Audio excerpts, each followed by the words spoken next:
नमस्कार दोस्तों, एक बार फिर आपका स्वागत है मेरे YouTube channel Santosh Yadav maths पर।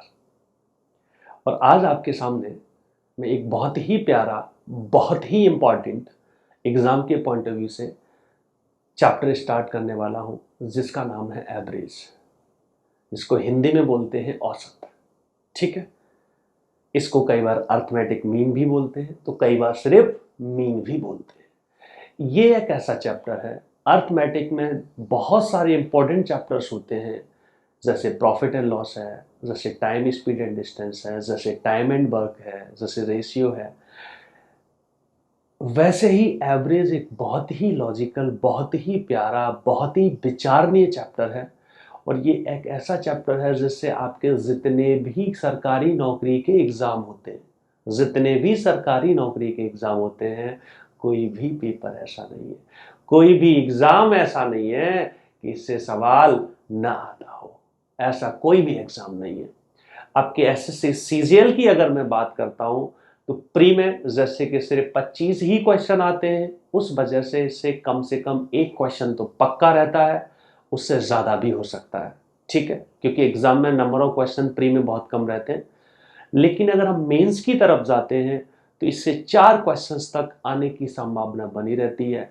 इसके अलावा एवरेज से जो आपकी लर्निंग होती है, एवरेज से जो आप सीखते हो, वो अर्थमेटिक का कोई भी ऐसा चैप्टर नहीं है जिसमें इसका डायरेक्टली और इनडायरेक्टली यूज नहीं होता। डायरेक्टली और इनडायरेक्टली इसका यूज होता रहता है। मैं आपकी खुशी के लिए बता दूं, मैं आपकी नॉलेज के लिए बता दूं कि परसेंटेज, रेशियो और एवरेज, ये तीनों चैप्टर से डायरेक्टली और इनडायरेक्टली पूरा का पूरा अर्थमेटिक जुड़ा हुआ है। ऐसा कोई चैप्टर नहीं है जहां परसेंटेज की बात ना आती हो, ऐसा कोई चैप्टर नहीं है जिसमें रेशियो की बात ना आती हो, ऐसा कोई चैप्टर नहीं है जिसमें एवरेज की बात ना आती हो। और एसएससी सीजीएल के अलावा बहुत सारे ऐसे एग्जाम्स हैं जिनमें एवरेज का वेटेज और ज़्यादा बढ़ जाता है। जैसे एक आईवी का एग्ज़ाम कई बार हुआ था आपका, तो उसमें एग्जाम में इसका एवरेज का वेटेज कई बार तो ऐसा हुआ है कि 7-7, 8-8, 10-10 क्वेश्चंस तक आए। और भी बहुत सारे एग्जाम्स में जिसमें ये आता रहता है। ठीक है बेटा, तो बहुत ही इंपॉर्टेंट चैप्टर है, बहुत ही प्यारा चैप्टर है, काफी मजा आएगा। अब देखना इस चैप्टर पे, देखना इसमें है क्या, कहानी क्या है, समझना। इनिशियली प्रारंभ में मैं आपका कुछ बेस मजबूत करूंगा, आपका आधार मजबूत करूंगा, फिर देखना आप गिनती की 3-4 बातों पर ही ये चैप्टर खत्म हो जाएगा। रटी रटी बातों पर ही ये चैप्टर खत्म हो जाएगा। देखा जाए तो ये चैप्टर डिफिकल्ट नहीं होता। बेसिक आपने कभी ना कभी बचपन में इस चैप्टर को कर रखा होता है, लेकिन वो बेसिक तरीकों से आपने कर रखा होता है। इन एग्जाम में जो क्वेश्चन आते हैं बेसिक तरीके से, तुलनात्मक रूप से कई बार बड़े हो जाते हैं। यहाँ पे हम और भी एक सोच बनाएंगे, एक दूसरे पॉइंट ऑफ व्यू से इन क्वेश्चंस को करने की कोशिश करेंगे, इस चैप्टर को करने की कोशिश करेंगे। गिनती की 3-4 बातों पर ही ये पूरा चैप्टर टिका हुआ है। समझ लो सर मेरी बात, गिनती की 3-4 बातों पर। अब देखना एवरेज में आपके एग्जाम को ध्यान में रखते हुए ये एवरेज 2 भागों में बट जाता है। आपने बोला अच्छा कौन से 2 भाग है? एक भाग की जब आप तरफ आओगे तो वहां पे नंबर्स की बात हो रही होगी। मैं दूसरे शब्द में बोलूं कि नंबर सिस्टम जो आपका एक चैप्टर होता है, उसकी थोड़ी सी बात, उसके रिलेटेड कुछ क्वेश्चंस बनते हैं। यानी इसमें आपके एवरेज निकाला जा रहा होगा या सम निकाला जा रहा होगा। जैसे आपकी नेचुरल नंबर्स हो गए, आपकी प्राइम नंबर्स हो गए, ठीक है, कंपोजिट नंबर्स हो गए, नेचुरल नंबर्स में आपके इवन हो गए, ऑड नंबर हो गए, कॉन्जिक्यूटिव नंबर्स हो गए, अर्थमेटिक प्रोग्रेशन वाले नंबर्स हो गए। तो एक तो इसका परिवार है, एक इसकी दुनिया है जो नंबर्स की बात हो रही होगी। ठीक है, और दूसरी जो आपकी दुनिया है वहां पे आपके जनरल मैथमेटिक्स के क्वेश्चन आ रहे होंगे, भाषाई क्वेश्चन आ रहे होंगे। ठीक है, तो इसके 2 पहलू हैं, एक जनरल क्वेश्चन, कॉमन सेंस वाले क्वेश्चन, जनरल क्वेश्चंस आपके हो रहे होंगे। तो ये 2 पहलू हैं। एक तो आपका नंबर्स वाला पहलू है, नंबर सिस्टम का कुछ एक टाइप होता है, वो इसमें थोड़ा सा कवर किया जाएगा। वैसे तो नंबर सिस्टम अपने में एक बहुत बड़ी दुनिया है, पर उसकी उस दुनिया का एक छोटा सा भाग यहाँ डिस्कस किया जाएगा। और दूसरी तरफ यहाँ पे डिस्कस किया जाएगा और दूसरी तरफ आपके जनरल और क्वेश्चंस हो रहे होंगे। समझ रहे हो सर मेरी बात? तो मैं आपकी खुशी के लिए बता दूं, यहाँ पे तो थोड़े से वो छोटे मोटे वो रटे रटे से कुछ फॉर्मूलों का यूज हो रहा होता है बेसिक तरीके से, लेकिन इसमें अगर आप चाहेंगे तो गिनती की 3-4 बातों से ये पहलू खत्म हो जाता है। पूरे नंबर पूरे एवरेज का 70% पार्ट ये कवर करेगा, 30% पार्ट ये कवर करेगा। इससे भी एग्जाम में क्वेश्चन आते हैं और इससे भी एग्जाम में क्वेश्चन आते हैं। ठीक है सर मेरी बात? मैंने बोला एवरेज के और भी कई नामों से बोल दिया जाता है, जैसे मैंने बोला अर्थमेटिक मीन के नाम से ही बोल दिया जाता है। आपको बोल देगा अर्थमेटिक मीन निकालो, तो वही एवरेज निकालना होता है। अर्थमेटिक मीन को मैं हिंदी में बोलूं तो उसको बोलते हैं अंकगणितीय माध्य। ठीक है, सिर्फ मीन भी बोल रहा होता है। ठीक है, समझ रहे सर मेरी बात? अब देखो, वैसे तो बेसिकली आपका एवरेज है, बहुत रटी रटी सी बात होती है। मैं एवरेज की बेसिक बात की मैं बात करूं, देखो इनिशियली थोड़ा बेसिक बातें होंगी और फिर देखना आपको मजा आने लग जाएगा। ठीक है, बोलो बे क्या बात है, मजा आ गया चैप्टर में। तो पूरा चैप्टर जब फिनिश होगा तो आपका जो फीलिंग होगी वो 7वें आसमान में होगी, 8वें आसमान में होगी, 10वें आसमान में होगी। आपने बोला इतने आसमान होते कहाँ हैं? मैंने बोला सारे आसमान में होगी। ठीक है, तो मैंने बोला देखो एवरेज का जो बेसिक बात होती है, एवरेज जो हमारा निकाला जाता है, तो आपको बोलते हैं एवरेज इज इक्वल टू, जो आप सब लोग जानते हो बेसिक फॉर्मूला इसका क्या होता है? बेसिक फॉर्मूला होता है सम ऑफ ऑब्जर्वेशंस, या फिर मैं बोलूं सम ऑफ क्वांटिटीज, या फिर बोलूं सम ऑफ नंबर्स। आपने बोला ये क्या है? ऑब्जर्वेशन क्या होती है? ऑब्जर्वेशन मिलते हैं प्रेक्षण, मतलब जिनका आप एवरेज निकाल रहे हो। एवरेज किसका निकल सकता हो सकता है कक्षा के छात्रों के भारों का एवरेज निकाला जाए, तो वो जो वेट है, वो जो भार है, उसको ऑब्जर्वेशन बोलते हैं।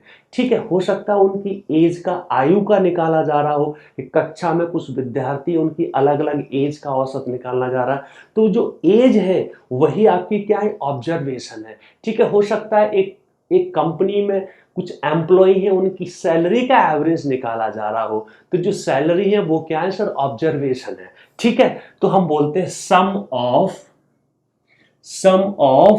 आप नंबर्स भी बोल सकते हो, आप ऑब्जर्वेशंस भी बोल सकते हो। ठीक है, तो मैंने यहाँ पे अपनी खुशी के लिए नंबर्स बोल दिया। क्वांटिटीज भी बोल सकते हो, क्वांटिटीज यानी जो भी है। अपॉन बटे में क्या होता है सर? बटे में सर क्या होता है? बटे में होता है जितनी भी ऑब्जर्वेशन है, जितने भी नंबर है, उनका सबका योग। ठीक है, उनका सबका योग। आपने बोला उसमें और इसमें अंतर क्या है? यहाँ पे उनके बेटों का यानी उनकी ऑब्जर्वेशंस का सम हो रहा होगा। मतलब जैसे भार है तो ऊपर भार लिए जा रहे होंगे, 50 किलोग्राम है, 25 किलोग्राम है, 60 किलोग्राम है, तो उनका सम आ रहा होगा।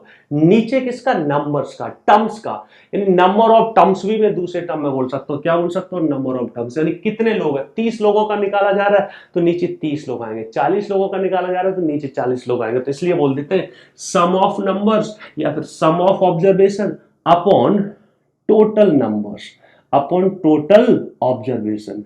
कितनी ऑब्जर्वेशन पर बात की गई, कितने नंबर्स की बात की गई, कितने लोगों की बात की गई, टोटल ऑब्जर्वेशन या टोटल नंबर्स। ठीक है, टोटल नंबर्स। कई बार इसी बात को हम बोल रहे होते हैं नंबर ऑफ टर्म्स। क्या बोल रहे होते हैं? Number of terms, number of terms, पदों की संख्या। नंबर ऑफ टर्म्स यानी पदों की संख्या, लोगों की संख्या। समझ लो, ये तो इसका बेसिक फॉर्मूला है। ठीक है, इसी बात को अगर मैं दूसरे पहलू में बोलूं तो हम कई बार ये बोलते हैं कि सम किसका? नंबर्स का, यानी सम किसका? नंबर्स का बराबर क्या होगा? इस फॉर्मूले को ऐसे ले आऊं।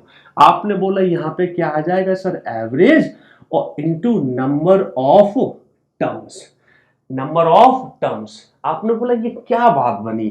आपने बोला सर ये क्या हुआ? ये तो रटी रटी बात, आपने सिर्फ फॉर्मूला लिख दिया। मैंने बोला नहीं, इसका मतलब आपको कुछ सीखना चाहिए, आपके दिमाग में बत्ती जलनी चाहिए, आपके अंदर से कुछ उत्साह आना चाहिए। इसका मतलब ये है कि कई बार कुछ नंबर्स का, कई बार कुछ चीजों का हम लोग सम निकालने के लिए अगर हमारे पास उनका औसत हो तो हम average into total number of terms, यानी ये कहना चाह रहा है, ये चुपचाप से इनडायरेक्टली छिपा हुआ मन ही मन में ये कहना चाह रहा है कि अगर कुछ नंबर्स का, अगर कुछ ऑब्जर्वेशन का हमारे पास एवरेज हो और नंबर ऑफ ऑब्जर्वेशन मालूम हो तो उससे भी सम निकाल दिया जाता है। हम कई बार सम निकालने के लिए, देखो एक तो सम निकालने का तरीका होता है सबको जोड़ डालो, सबको जोड़ डालो या कोई फॉर्मूला लगा दो। एक दूसरा पहलू और होता है क्या, कि उनका अगर आपको एवरेज मालूम है उसमें नंबर ऑफ टर्म्स का गुणा कर दो तो आपका सम आ जाता है। आपने बोला अच्छा,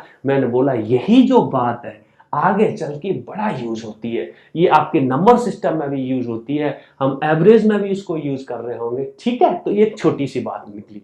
यहां से आपने एक बेसिक बात जानी। दूसरा ये जाना कि हम ऑब्जर्वेशन का या फिर कुछ भी नंबर्स का एवरेज दे रखा हो तो नंबर ऑफ टर्म्स के साथ करके उसका सम निकाल देते हैं, या फिर average into number of observations करके हमें उन सारी ऑब्जर्वेशन का सम आ जाता है। दो बातें तो आपने यहां से सीख ली। आपने बोला सर ये तो छोटी बातें थी, मैंने बोला कोई नहीं, छोटी ही बातें धीमे धीमे करके मोटी हो जाती हैं, आगे मजा आने लग जाता है, हम एंजॉय करने लग जाते हैं। चैप्टर की शुरुआत से ही अंदर घुसना स्टार्ट कर देना चाहिए, जिससे कि आपकी जो रटी रटी बातें दिमाग में सेट हो जाए। फिर तो क्वेश्चन क्वेश्चन क्वेश्चन, जितने सवाल लगा, जितनी प्रॉब्लम लगा उतना ही सॉल्व हो। अब समझना मैं क्या कहना चाह रहा था, समझने की कोशिश करना।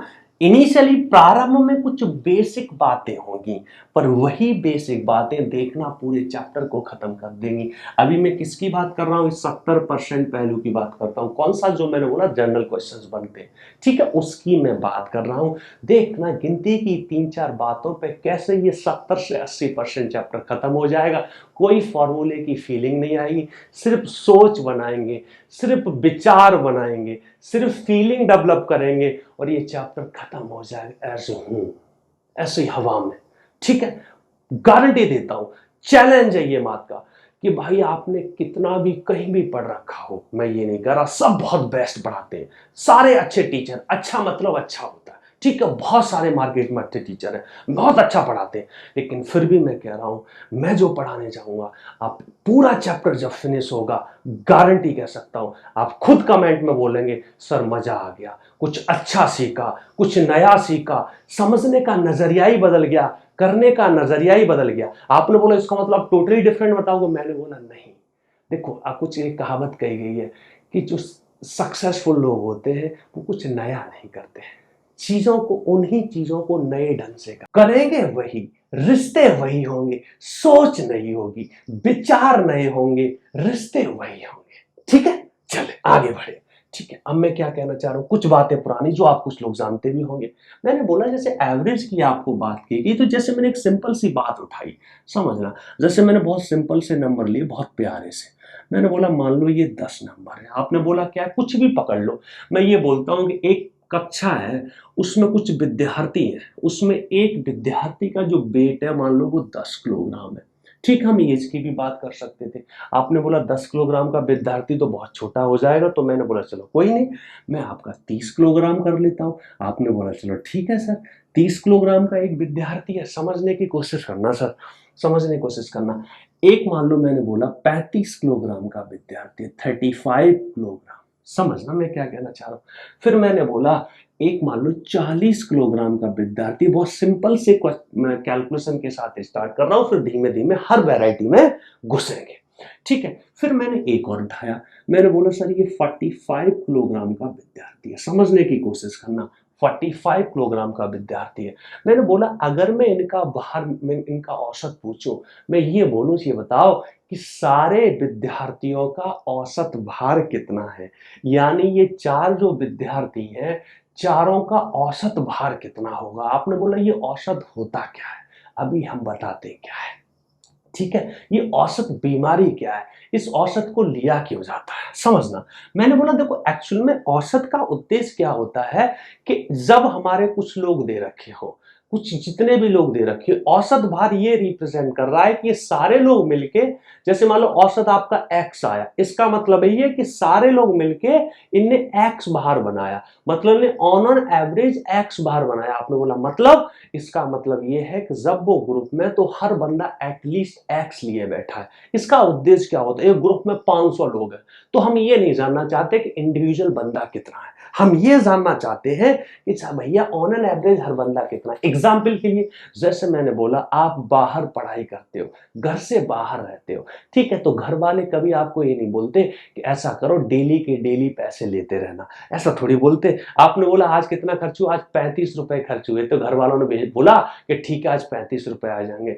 कल आपके 175 रुपए खर्च हुए, तो घर वालों ने कल 175 डाल दिए। परसों आप गर्लफ्रेंड के साथ पार्टी करने चले गए और 3000 रुपए खर्च हो गए, ठीक है, आपने बोला नहीं सर इतनी तो औकात नहीं है। गर्लफ्रेंड के साथ बंदा खर्च कर देता है, चाहे उधार लेना पड़े, ठीक है, तो घर वाले बोलेंगे आप 3000 डाल दें। ऐसा नहीं करते घर वाले। कैसा करते, घर वाले आपको महीने के अंत में बता देते हैं, आप बता देते हो कि मेरा 10,000 रुपए महीने का खर्चा है या 15,000 रुपए महीने का खर्चा है, तो 15,000 रुपए डाल दो। आप ऐसे ही बोलते हो। आपने बोला हाँ जी, लेकिन आपका डेली खर्चा तो अलग अलग हो रहा होता है, तो आप कैसे करते हो, आप ऑन एन एवरेज खर्चा निकाल ले। तो आपने बोला कि मेरा जो खर्चा हो रहा है वो 10,000 हो रहा है, तो मैं ये भी कह सकता हूं कि एग्जाम्पल के लिए मान लो 10,000 की जगह मैंने 12,000 पकड़ लिया, जिससे आपका 30 का गुणा हो जाए। मैंने बोला 30 गुणा कर दिया, महीने में 30 दिन होते हैं ऑन एन एवरेज, ठीक है, तो मैंने बोला ये कितना हो गया, 3 × 12। तो आपने बोला सर मेरा 400 रुपया on an average per day का खर्चा है। आप एक एवरेज लगाया और आपने एवरेज से लगा के 30 से गुणा करके आपने घर वालों को बोल दिया कि तुम्हारा कितना खर्चा होता है, आपका कितना खर्चा होता है, सर 12,000 रुपए का खर्चा होता है। तो बेसिकली जो औसत होता है, हम जो भी काम कर रहे होते हैं, हम चाहे कुछ अपना प्रोफेशनल वर्क कर रहे हो, चाहे पर्सनल लाइफ जी रहे हो, ये सिर्फ ये बताता है कि आप जो लाइफ जी रहे हो उसकी एवरेज आपकी एक्सपेक्टेंसी क्या है। कहने का मतलब जो आपके खर्चा हो रहा है, तो औसत खर्चा ये बता देता है कि भैया मैं टोटल कैसे करूंगा। ठीक है मेरी बात। ऐसे और भी बहुत सारी चीजें होती हैं, सिर्फ इसीलिए इसका यूज हो रहा हो, तो और भी बहुत सारे एग्जाम्पल है। अब देखना सर, मैंने बोला अगर मैं फॉर्मूले के हिसाब से जाता हूं, फॉर्मूले के हिसाब से जाता हूं, तो आप सीधा बोलते हो कि सारी ऑब्जर्वेशन को जोड़ दो। आपने बोला सर जोड़ दिया, लेकिन हम ऐसे करेंगे नहीं। ये फॉर्मूला का सिर्फ हमें यूज, हमें मालूम होना चाहिए क्या होता है। वैसे बेसिक तरीके से ये होता है कि भैया हमने सारी ऑब्जर्वेशन जोड़ दी और डिवाइडेड बाई हम क्या करेंगे सर, कितनी ऑब्जर्वेशन है। आपने बोला 1 2 3 4, कितनी ऑब्जर्वेशन है 4, तो 4 से भाग देंगे। 4 से भाग देंगे तो मैंने बोला कितना हो जाएगा। आप बोलोगे देखो 3 और 3 6 60 और 100, 140 और 150, कितना आ गया सर 150। और डिवाइडेड बाई कितने हैं सर, 4 है। कितने हैं सर, 4 है। डिवाइडेड बाई कितना है, 4 है। तो इससे आपको क्या पता लगा सर, आपने बोला अगर मैं 4 से, मेरी नजर में ये कितना आ गया सर 37.5 किलोग्राम आ गया। आपने बोला कैसे, देखो 75 का, अब 150 का आधा 75 और 75 का आधा 37.5, आप भाग भी दे सकते थे। ये आ गया आपका औसत। इससे क्या पता लगा, समझने की कोशिश करना मैं क्या कहना चाह रहा हूं। यहीं से मैं अपना सिलसिला जारी करने वाला हूं, यहीं से मैं अपनी सोच डेवलप करने वाला हूं, छोटी छोटी बातें सीखना स्टार्ट करना। आपने बोला क्या मिला इससे, इससे ये मिला कि चारों लोगों का औसत बात 37.5 है। यानी जब मैं इन चारों लोगों को एक मान के बात कर रहा हूं, आपने बोला एक मान के मतलब मैं ये बोलूं एक कक्षा में 4 लोग हैं, तो मैं ये बात करूं इस कक्षा का भार कितना है, कक्षा का औसत भार कितना है, तो आप बोलोगे 37.5 किलोग्राम और 4 विद्यार्थी हैं। तो आप मन ही मन में ये सोच लोगे कि 4 लोग हैं, औसत 37.5 है, तो आपका छोटी बात से काम चल गया। यानी बोलने में छोटे से काम चल गया। आपको हर एक बंदे का इंडिविजुअल बताने की आवश्यकता नहीं है, जब तक वो आवश्यक ना हो। समझ लो मेरी बात। अब कहने का मतलब ये है कि जब तक ये विद्यार्थी एक रिप्रेजेंट करेंगे, एक का मतलब ग्रुप में रिप्रेजेंट करेंगे, जब तक ये ग्रुप में रहेंगे तब तक इनका सबका भाग 37.5 होगा ऑन एन एवरेज। यानी बाहर के बंदे की नजर में, बाहर के बंदे की नजर में हर विद्यार्थी 37.5 किलोग्राम का है, जबकि देखा जाए इंडिविजुअली तो अलग अलग है। यानी इससे क्या पता लगा सर, जो ग्रुप होता है, जो एवरेज होता है, वो ग्रुप को रिप्रेजेंट कर रहा होता है कि बाहर के बंदे की नजर में हर बंदे के पास कितना है 37.5 किलोग्राम बाहर है।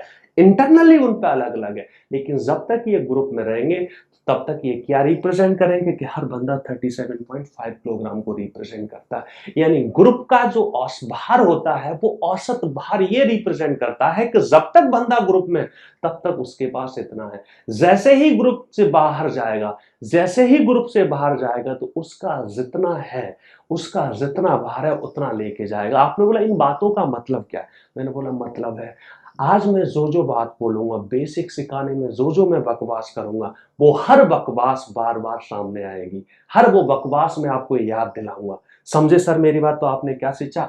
आपने ये देखा जो एवरेज होता है वो उस ग्रुप को रिप्रेजेंट करता है, वो ये बताता है कि जब तक बंदा उस ग्रुप में है तब तक हर बंदा उस एवरेज को रिप्रेजेंट कर रहा होता है।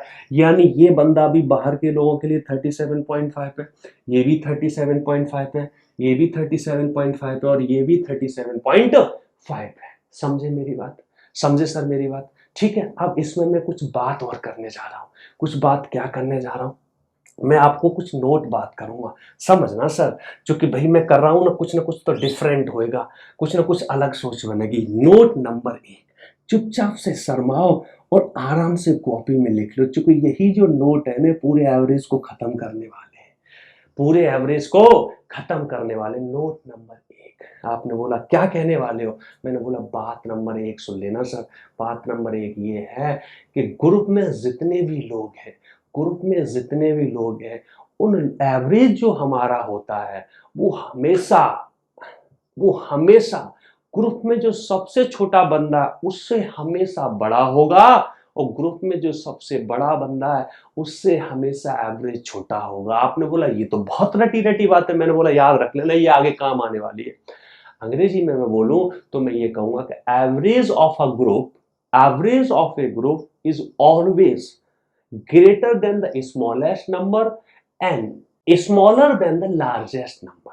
यानी कहने का मतलब सबसे बड़ा जो नंबर होगा एवरेज हमेशा उससे छोटा रहता है, सबसे छोटा नंबर होगा एवरेज हमेशा उससे बड़ा रहता है। आपने बोला ये काम आएगा आगे? मैंने बोला हाँ जी बिल्कुल काम आएगा। ये गिनती की 3-4 बातें ही तो हैं, पूरा आपका एवरेज खत्म करने वाली है। समझे मेरी बात? इसी खुशी के साथ आज और नोट नंबर 2 प्लान। ये छोटी छोटी सी बातें हैं, मैं कोई बहुत बड़ी बात तो करने ही वाला नहीं हूं, कोई बहुत भयंकर बात नहीं करने वाला। भयंकर तो हम सवाल करेंगे, खतरनाक तो सवाल करेंगे, बातें बड़ी नहीं करेंगे।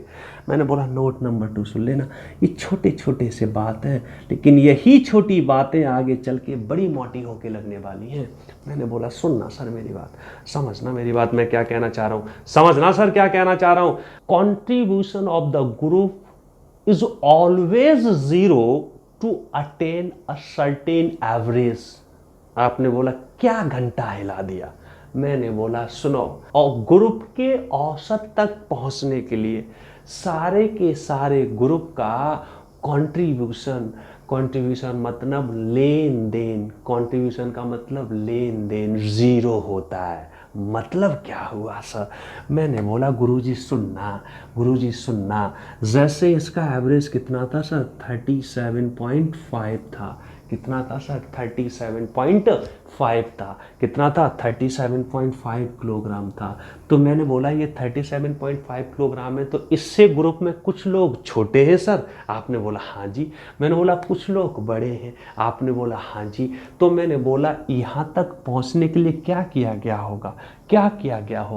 जो छोटे हैं उनको कुछ दिया गया होगा। आपने बोला मतलब? मैंने ये बोला था जब लोग ग्रुप में आ जाते हैं तो हर बंदा उस औसत को रिप्रेजेंट कर रहा होता है। जब ग्रुप में आ जाते हैं तो हर बंदा उस औसत को रिप्रेजेंट कर रहा होता है। देखो आप कई बार लोग पूछते हैं आपकी परिवार की आय कितनी है, तो कोई बोले हमारे परिवार की आय 20 लाख रुपए पर ईयर है। इसका मतलब उस परिवार में जो बच्चा आज पैदा हुआ है क्या वो कमा रहा होगा? आपने बोला नहीं सर, वो तो दूध भी नहीं पी पा रहा होगा। तो मैंने बोला वो भी उस परिवार का हिस्सा है, यानी वो भी उस 20 लाख रुपए पर ईयर की इनकम को रिप्रेजेंट करता है, क्योंकि वो उस ग्रुप का पार्ट है, उस फैमिली का पार्ट है, उस परिवार का पार्ट है। ऐसे ही इसमें मैंने बोला इस एवरेज को अटेन करने के लिए हुआ क्या होगा, जो छोटे हैं उनको दिया गया होगा। आपने बोला किन्ने दिया होगा, जो बड़े हैं। तो मैंने बोला लेन देन हमारा क्या हो जाता है, जीरो। मतलब यहाँ तक पहुँचने के लिए जितना दिया गया होगा उतना ही लिया गया होगा। आपने बोला ये फिर बहुत छोटी बात है। आपने बोला ये तो महाघटिया बात है। मैंने बोला ये भी बड़े काम की बात है। मैंने बोला ये भी बड़े काम की बात है। आपने बोला अच्छा, तो आपने बोला ये तो बहुत सिंपल बात है। मैंने बोला यही सिंपल बातें एवरेज खत्म करने वाली, यही सिंपल बातें आपके दिमाग की दही करने वाली, यही सिंपल बातें आपका नजरिया बदलने वाली हैं। आपने बोला अच्छा, अब देखना मैं क्या कहने चाह रहा हूँ, देखना सर, देखना मैं कैसे बोल रहा हूँ। मैंने बोला सर ये बताओ इस 37.5 से 30 कितना छोटा है। आपने बोला कितना छोटा है, इतना छोटा है। कितना छोटा है, 7.5। आपने बोला सर ये कितना छोटा है। मैंने बोला सर ये 2.5 छोटा है। आपने बोला ये कितना बड़ा है। आपने बोला ये 2.5 किलोग्राम बड़ा है। मैंने बोला ये कितना बड़ा है। मैंने बोला सर ये कितना बड़ा है, देखना सर। मैंने बोला सर ये 7.5 किलोग्राम बड़ा है। तो बड़ा है तो प्लस कर दो, इसका मतलब इसने दिया है। ये कौन है, डोनर है। ये कौन है भैया, इसने लिया है। ठीक है, ये एडॉप्टर है, इसको लिया जा रहा है, ये ले रहा है। ठीक है, देखो contribution of the group is 0। ठीक है, ठीक है सर, मैं क्या कहने वाला हूं। ठीक है, आपने बोला इसका फायदा क्या होगा, इसके आगे चल के बहुत सारे फायदे होने वाले हैं। और इसका एक अभी फिलहाल का एक करंट का फायदा बताता हूं कि कई बार हम जो एवरेज निकाल रहे होते हैं वो निकाल रहे होते हैं इसी कंट्रीब्यूशन के सहारे से। आपने बोला कैसे। हमने बोला हम क्या करते हैं, हमें ये बात मालूम पड़ गई कि ग्रुप का जो एवरेज होता है वो ऐसा होगा कि भैया सबसे छोटे से बड़ा और सबसे बड़े से छोटा, बात नंबर 1। और जो एवरेज होगा वहां तक कंट्रीब्यूशन 0 होना चाहिए। तो हम एक रास्ता और अपनाते हैं। वो क्या रास्ता होता है, हमारा अज्यूम्ड एवरेज। हम अपनी मर्जी से कोई भी एक एवरेज पकड़ सकते हैं। आपने बोला कैसे, आप जो चाहो वो पकड़ लो। जैसे आपको ये तो मालूम था ये 37.5 है, मैं बोलता हूँ अपनी इच्छा से कोई भी पकड़ लो। अगर वो एवरेज होगा तो ग्रुप का कंट्रीब्यूशन कितना हो जाएगा। आपने बोला 0 हो जाएगा, लेन देन 0 हो जाएगा। मैंने बोला अगर नहीं हुआ तो मैंने बोला फिर क्या रह जाएगा। आपने बोला देखो अगर कंट्रीब्यूशन 0 नहीं हुआ तो जो एक्स्ट्रा बचेगा वो या तो प्लस में बचेगा या माइनस में।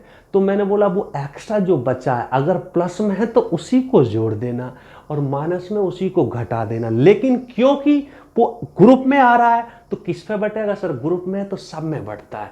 अगर ग्रुप में आएगा तो सब में बटेगा, क्योंकि ग्रुप में सभी लोग साझेदार हैं तो जितना भी रह जाएगा वो सब में बटेगा। तो मैंने बोला कैसे समझना, माना कि मैंने इच्छा कर गई कि मैंने ये मान लिया कि ग्रुप का एवरेज 35 किलोग्राम है, ऐसा मैंने माना।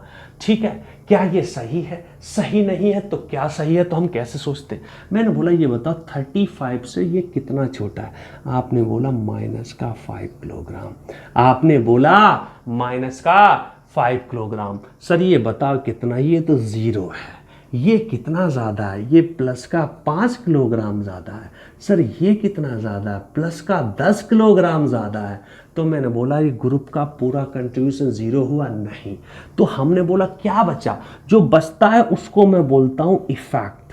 क्या इफेक्ट, प्रभाव क्या हुआ है, प्रभाव क्या हुआ है। आपने बोला प्रभाव -5 और +5 तो सर भाग गया, बचा कौन, 10। अब ये 10 जो बचा है, ये 10 जो बचा है वो तो एक्स्ट्रा बचा है। इट मीन्स वो जो एक्स्ट्रा इफेक्ट बचा है, एक्स्ट्रा जो कंट्रीब्यूशन बचा है, इसका मतलब ये है कि इस एवरेज तक पहुंचने के लिए हमारे पास 10 एक्स्ट्रा बच जा रहा है। इस 10 एक्स्ट्रा को भी क्या कर दो, एवरेज के साथ जोड़ दो, क्योंकि एवरेज में जोड़ना है तो सबको देना पड़ेगा। क्योंकि ये 35 तो सबका 35 है तो सबको दे दो। आगे के लिए आपको याद होगा, मैं 2-3 प्रैक्टिस कराऊंगा तो आपको याद सा हो जाएगा। मैंने बोला 10 बटे कितना, कितने लोग हैं सर, 4।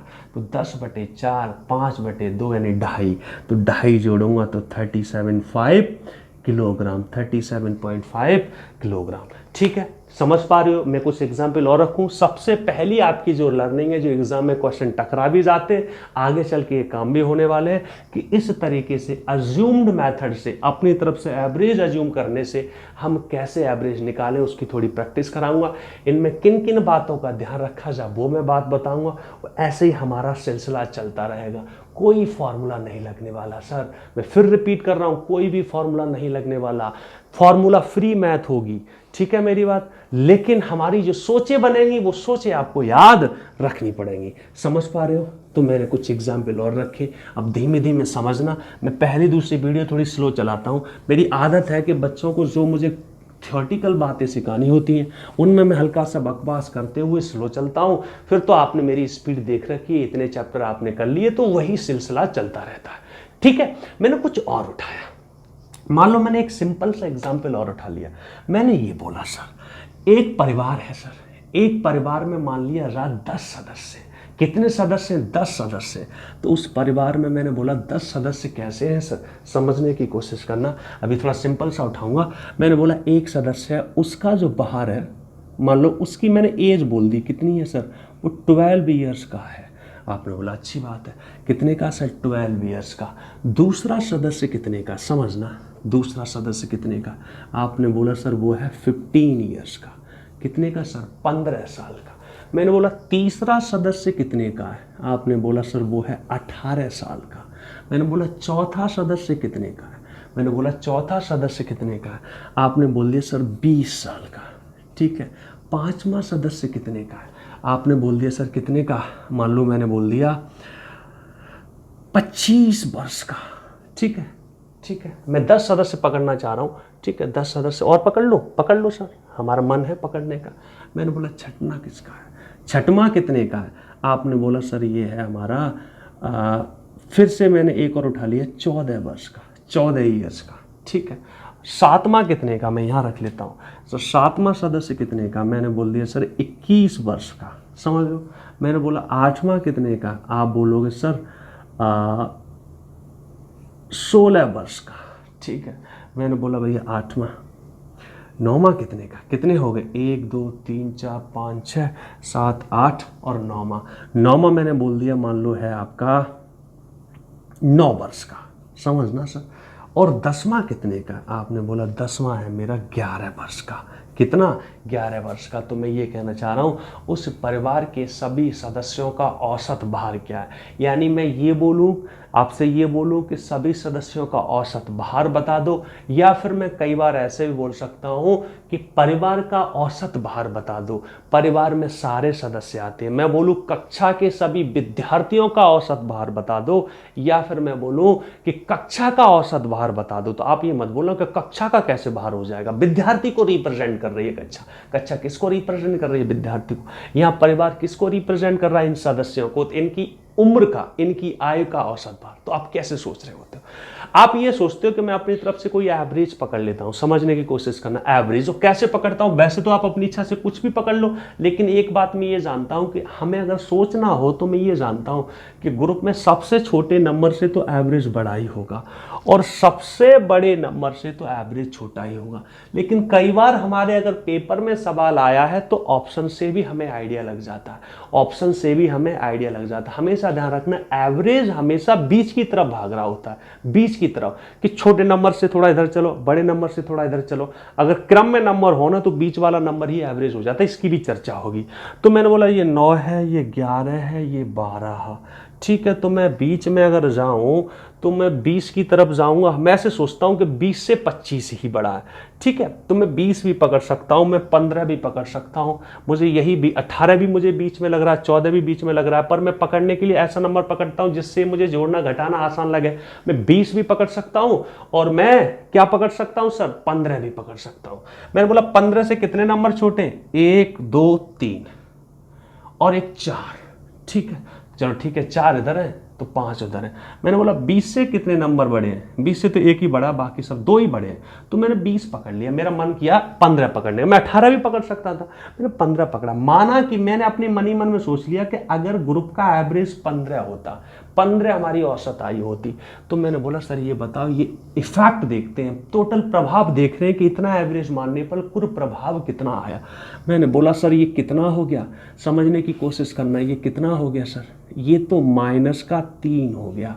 ये कितना हो गया सर, 0 हो गया। ये +3 हो गया। तो चुपचाप से मैंने इनको यहीं ख़त्म कर दिया, ज़्यादा विचार नहीं किया। जब खत्म हो गया तो वहीं छोड़ के निकल लो, क्यों बाद में मेरे दिमाग में ज़बरदस्ती का वजन बढ़ाऊं।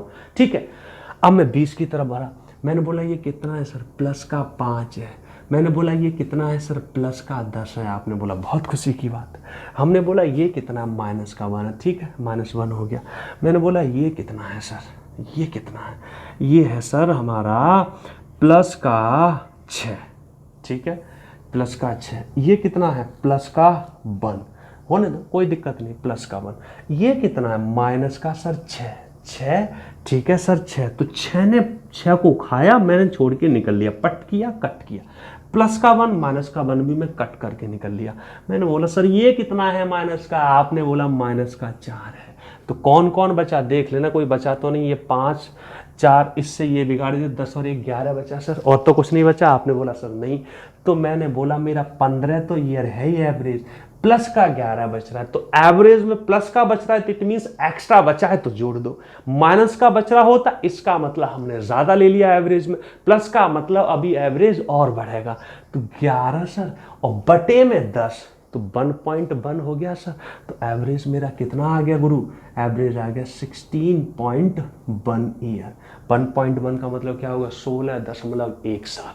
समझ पा रहे हो मैं क्या कहना चाह रहा हूँ, समझ पा रहे हो। तो ये एवरेज क्या बता रहा होता है सर, एवरेज ये बता रहा होता है कि लेन देन 0 होगा, कंट्रीब्यूशन ऑफ द ग्रुप क्या होगा सर, 0।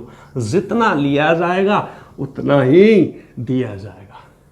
कहां पर, एवरेज पर पहुंचने के लिए। यानी एक बार अगर एवरेज हमारा मालूम पड़ गया कि यही एवरेज है, तो जो छोटे हुए उनने लिया होगा और जो बड़े हैं उनने दिया होगा। जितना दिया गया है उतना ही लिया गया होगा। समझे, कई बार इसमें एग्जाम में सवाल आ जाता है, तो इसमें और क्या विचार बनाना चाहिए, समझने की कोशिश करना। मान लो कई बार बड़े बड़े सवाल आ गया, ऐसे मान लो आगे, कई बार छोटा मोटा क्वेश्चन इसमें टकराने की संभावना बनी रहती है, तो कुछ सोच बना दे रहा हूँ। बाकी जैसे जैसे एग्जाम के पॉइंट ऑफ व्यू के हम क्वेश्चंस करेंगे और मॉक डिस्कस करेंगे, तो हालात हमें समझ में आने लग जाएंगे। यहाँ पे कॉन्सेप्चुअली सीखने के लिए जितना मुझे पर्याप्त सिखाना है वो मैं पर्याप्त रूप से सिखा दे रहा हूँ।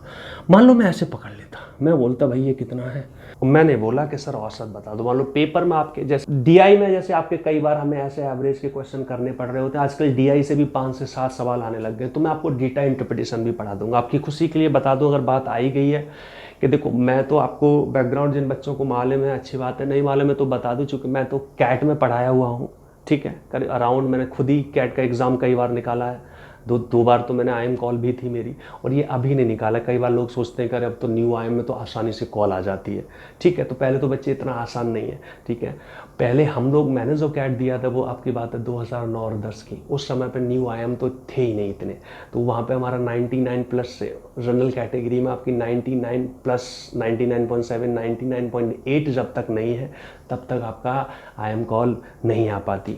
ठीक है मेरी बात। और उसके बाद हमने कैट में अराउंड 4 इयर्स पढ़ाया। तो मैं ये बात क्यों बोलना चाह रहा हूँ, तो देखो कैट आपका जो डीआई होता है, कैट में हम मैथ्स के टीचर ही जनरली हम लोग, मुझे अभी नहीं मालूम है क्या सीन है, लेकिन मैथ्स के टीचर ही जहाँ में पढ़ाता था वही रीजनिंग भी पढ़ा देते हैं, वही लोग डीआई भी पढ़ा देते हैं और मैथ्स तो पढ़ाते ही हैं। चूँकि मैथ्स के टीचर है कि इन तीनों चीज़ों पर तो कमांड होती ही होती है, चूँकि तीनों चीज़ें एक जैसी होती है। बात नंबर 1।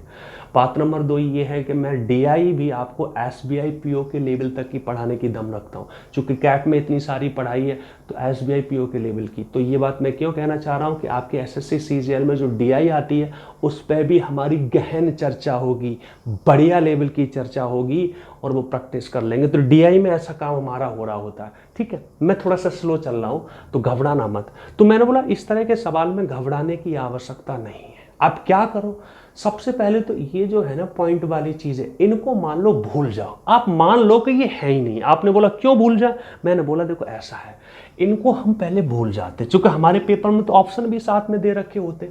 मैं ये देखता हूं कि इनके अलावा मेरा एवरेज कितना आ रहा है, फिर मैं ऑप्शन में देख लेता हूं कि इसके आसपास कौन सा है।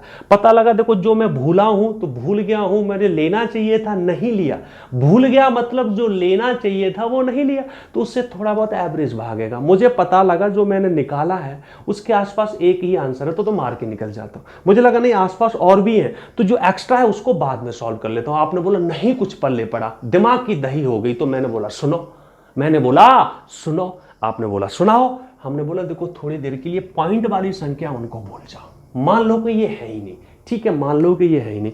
तो मैंने बोला 970, 961, 950 और 980। तो हमने बोला अपनी इच्छा से हमें क्या माने कि एवरेज। मैंने बोला मैं ऐसा करता हूँ सर, मैं ऐसा मान लेता हूँ कि 970 ही मेरा एवरेज है। माना कि 970 ही मेरा एवरेज है, समझना। तो मैंने बोला 970 के हिसाब से ये तो जीरो को रिप्रेजेंट कर गया। आपने बोला सर ये भी तो, मैंने बोला भूल जाओ। हमने बोला ये कितना कम पड़ गया, आपने बोला सर माइनस करना पड़ गया, माइनस का 9 पड़ गया। आपने बोला ये कितना पड़ गया, ठीक है मैं चाहता तो इसको 970 की जगह पे चाहता तो 965, 68 कुछ भी मान सकता था। पेपर में ये आपके ऑप्शन ही आपको हेल्प कर देते हैं आसपास, ठीक है। तो मैंने बोला ठीक है ये कितना कम है, आपने बोला माइनस का 20 है। बड़ा मामला गंभीर सा फील हुआ। मैंने बोला ये कितना है सर, प्लस का 10 है। तो मैंने बोला देखो 20 समझना, माइनस का और 9, इसने इसको खाया, या मैं बोलूँ 10 खा लिया तो कितना रह गया सर 19। कितना सर, माइनस का 19 रह गया सर, माइनस का 19 रह गया। अब मैं चाहता सिर्फ इसको ही सॉल्व कर लूँ, नहीं तो मैं अब क्या करूँगा, इसको पकड़ूंगा। समझना सर देखो 32 और 18, तो देखो 30, 40, 50, 50 ये आया 0.5, 0.5, 0.5, तो कितना हो गया 1.5। अब मैं चाहूं तो सिर्फ इनको 1 और 9 को छोड़ सकता हूं, तो मैंने बोला कोई नहीं ये भी ले लो 1.5, 9 और 1 10, तो 1 पॉइंट कितना हो गया सर 6, कितना हो गया सर 1.6। ये मैं जरूरत के हिसाब से पकड़ूंगा। जब मैं पेपर की क्वेश्चंस की प्रैक्टिस कराऊंगा, विद ऑप्शन प्रैक्टिस कराऊंगा। अभी मैं ऑप्शन जानबूझ के नहीं उठाता, मेरी आदत नहीं, मुझे जब लग रहा कोई और रास्ता नहीं तभी ऑप्शन बेसिस बता रहा होता हूं। अभी मेरी at the time of teaching मेरी कोशिश रहती है कि बच्चा कॉन्सेप्ट ठीक है, नहीं तो हम ऑप्शन बेसिस बहुत सारे सवाल उड़ा देते हैं। हम ऐसी ऐसी जगह भी ऑप्शन लगा देते हैं कि लोग समझ ही नहीं पाते कि यहां कैसे ऑप्शन बेसिस लग गया। कोई बोला कि सर हम नहीं मानते, आप झूठ बोल रहे हो।